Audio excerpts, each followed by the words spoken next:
Hello dear friends, welcome to your YouTube channel motivational story by Renu Sharma. जैसा कि आप screen पर देख पा रहे होंगे कि आज की वीडियो में हम अमिताभ बच्चन की ज़िंदगी के बारे में कुछ रहस्यमयी बातें जानेंगे। और हाँ, एक बात और, ये मेरा न्यू चैनल है, प्लीज़ सपोर्ट मी। और एक बात, अमिताभ बच्चन जी का जो रियल फैन है ना, वो मेरे चैनल को ज़रूर सब्सक्राइब करें और बेल आइकन को प्रेस करें। और आज की इस वीडियो में हम जानेंगे अमिताभ बच्चन का जन्म कब कहाँ हुआ, उनके माता पिता कौन हैं, उनकी फैमिली में कौन कौन है, उनके अफेयर्स, उनकी ज़िंदगी के बारे में सब कुछ, वो फिल्मों के बादशाह किस प्रकार से बने, आज मैं आपको सब कुछ बताऊंगी। ये बातें आपको याद रहें, इसलिए मैं ये सब आपको रिटर्न में बताऊंगी। और इसी के साथ एक थॉट भी सुनाना चाहूँगी, कोई भी इंसान सफल ऐसे ही नहीं होता, उसे स्ट्रगल से गुजरना पड़ता है। इसलिए अपनी ज़िंदगी में स्ट्रगल बहुत ज़्यादा ज़रूरी होती है।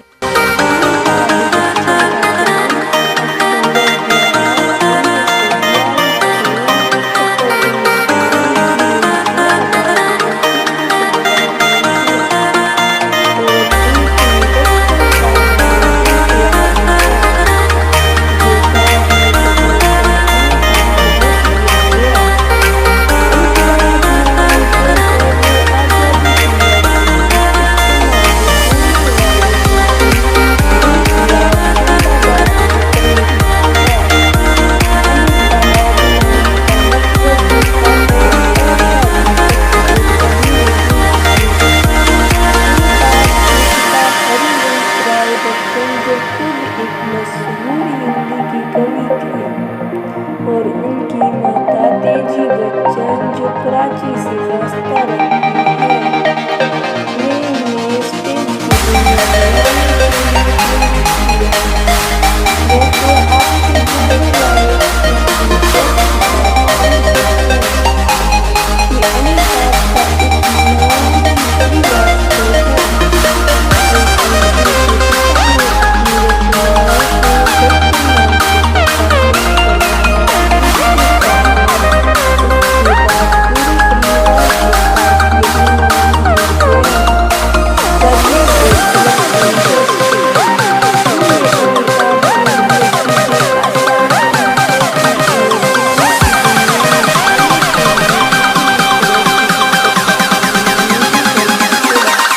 और इसकी वजह है अमिताभ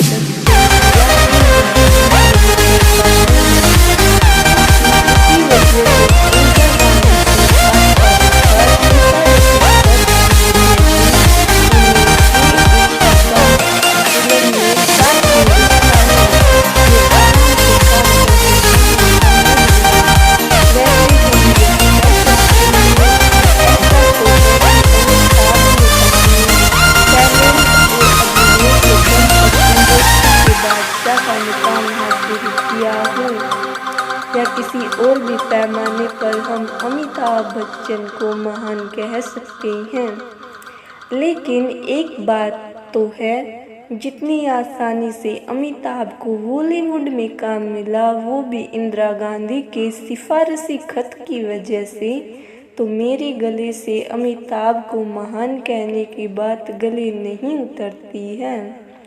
क्योंकि अगर हम रणवीर सिंह जैसे सितारों की बात करें तो मुझे उनकी सरीखी सितारे महान लगते हैं। आज के समय में जिन्होंने एक संघर्ष के बाद सितारा बनने का मुकाम हासिल किया है। हालांकि अमिताभ ने फिल्मों की दुनिया में अपना हाथ आजमाने से पहले एक शिपिंग कंपनी में नौकरी की थी और बाद में उनकी मां के द्वारा उत्साहित करने के बाद ये नौकरी छोड़ के मुंबई आ गए थे। वहाँ इन्हें काम करने के लिए 800 रुपये महीना मिलता था। शिक्षा। अमिताभ बॉलीवुड के उन अभिनेताओं में भी हैं जिन्होंने अच्छी खासी पढ़ाई करी है, क्योंकि बॉयज हाई स्कूल में पढ़ाई के बाद इन्होंने शेरवुड कॉलेज जो नैनीताल में से आर्ट से अपनी ग्रेजुएशन की है। साथ ही इसके विज्ञान की स्नातक स्तर की पढ़ाई के लिए मुंबई के प्रसिद्ध KMC कॉलेज में भी पढ़ाई की है और इसके बाद MA के लिए ज्ञान प्रबोधिनी कॉलेज जो इलाहाबाद में है उससे भी पढ़ाई की है। सफलता के लिए संघर्ष। वैसे अमिताभ को भले ही फिल्मों में आने के लिए संघर्ष नहीं करना पड़ा हो, लेकिन बाद के दिनों में चीज़ें उनके लिए मुश्किल थी और यही वजह है कि न केवल अमिताभ बच्चन की पहली फिल्म में अच्छा प्रदर्शन कमाई के हिसाब से नहीं किया, लेकिन इस फिल्म में इनकी भूमिका के हिसाब से इन्हें सर्वश्रेष्ठ नवागंतुक अभिनेता के लिए पुरस्कार मिला और इसके बाद करीब 7 साल तक के अपने संघर्ष में इन्हें कोई विशेष सफलता नहीं मिली। तब तक ऐसा कहा जाता है कि वो निर्माता और निर्देशक महमूद साहब के घर में रुके स्टार बने। अमिताभ बच्चन की ज़िंदगी में स्टार बनने के लिए महत्वपूर्ण मोड़ तब आया जब 1973 में आई प्रकाश मेहरा की एक फिल्म में इन्हें एक इंस्पेक्टर का रोल मिला, जिसमें इनके किरदार का नाम इंस्पेक्टर खन्ना था और उस किरदार में अमिताभ बच्चन एकदम अलग तरह के रोल में थे और साथ ही इनकी भारी आवाज़, जिसके लिए इन्हें ऑल इंडिया रेडियो में बोलने वाले के पद से निकाल दिया गया था, वही इनकी खासियत भी बनी। ऐसे में जनता के लिए अमिताभ का यह रूप बहुत ही पसंद आने वाला था और इसके बाद बॉलीवुड के एक्शन हीरो और एंग्री यंग मैन के रूप में भी एक नई छवि अमिताभ की जनता के बीच में बनी, जिसने इन्हें बेहद लोकप्रिय बना दिया। यह वही साल था जिसमें अमिताभ ने जय बहादुर से शादी करी।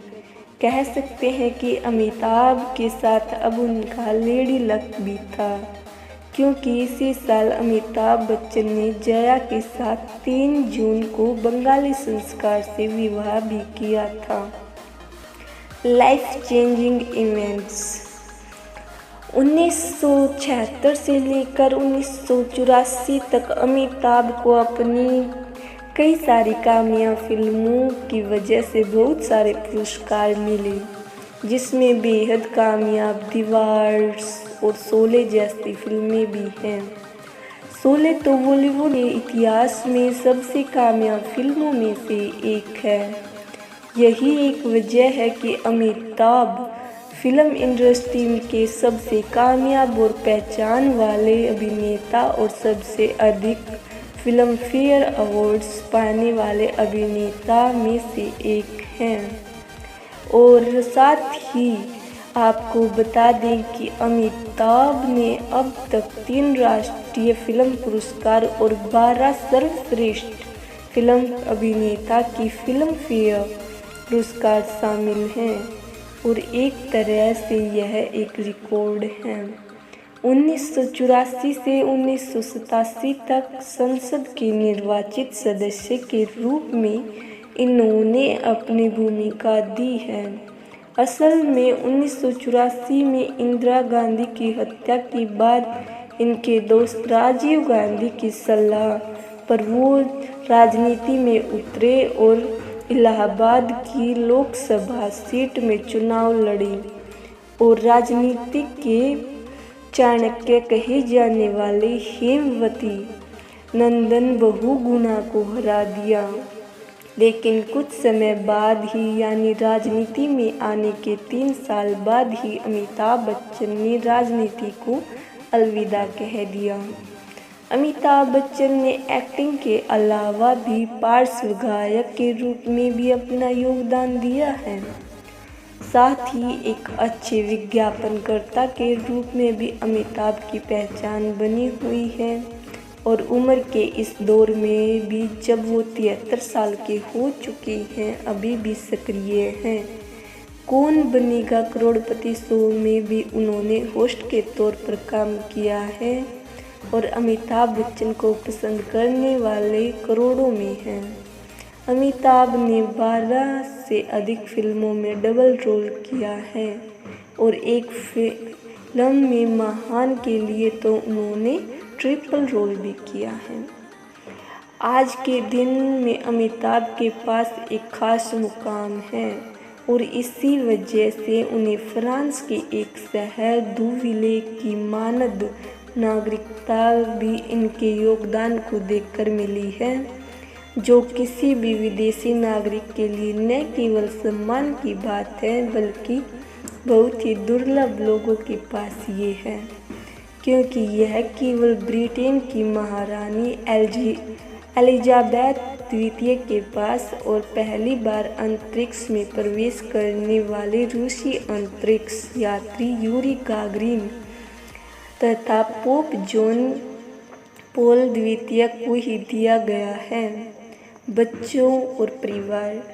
अमिताभ बच्चन की 2 संतानें हैं, अभिषेक बच्चन और श्वेता नंदा बच्चन, जिसमें से अभिषेक बच्चन भी खुद अभिनेता हैं और अभिषेक बच्चन का विवाह ऐश्वर्या राय के साथ हुआ है, जो बेहद खूबसूरत अभिनेत्री रह चुकी हैं और सलमान खान की एक्स गर्लफ्रेंड भी रह चुकी हैं।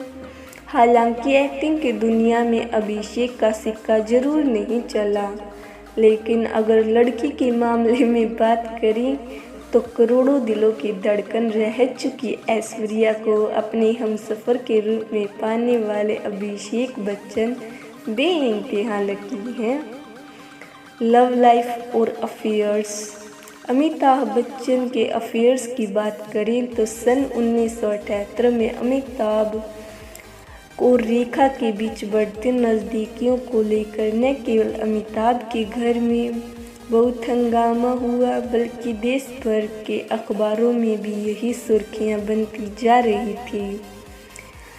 इस बारे में सुना गया है कि रेखा दिल ही दिल में अमिताभ बच्चन को बहुत पसंद करती थी, लेकिन उन्होंने सही तरीके से कभी इसे जाहिर नहीं किया और न ही अमिताभ ने इस रिश्ते के बारे में कभी कुछ कहा, जिसकी वजह से यह मामला रहस्यमयी होता गया और शायद इसी वजह से जय ने रेखा को इस बारे में बात करने के लिए डिनर पर भी बुलाया था। सामाजिक रूप से सक्रिय।